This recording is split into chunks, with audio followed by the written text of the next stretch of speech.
কারণে বিভিন্ন সাম্রাজ্যবাদী আগ্রাসনের বিরুদ্ধে বিশ্বের জনগণকে ঐক্যবদ্ধ হওয়ার আহ্বান জানিয়ে ভেনেজুয়েলায় মার্কিন সাম্রাজ্যবাদী হামলা এবং প্রেসিডেন্ট নিকোলাস মাদুরো ও তার স্ত্রীকে অপহরণের প্রতিবাদে পাশাপাশি বাংলাদেশের সমুদ্র বন্দর বিদেশিদের কাছে ইজারা দেওয়া ও অস্ত্র তৈরির কারখানা স্থাপনের সাম্রাজ্যবাদী চক্রান্ত রুখে দাঁড়ানোর দাবিতে বিক্ষোভ মিছিল ও সমাবেশ করেছে গণতান্ত্রিক যুক্তফ্রন্ট।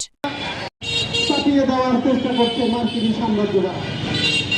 সোমবার দুপুর 12টার দিকে শহরের পুরাতন বাসস্ট্যান্ড প্রেস ক্লাবের সামনে গণতান্ত্রিক যুক্তফ্রন্টের আয়োজনে এই মানববন্ধন কর্মসূচি পালন করা হয়।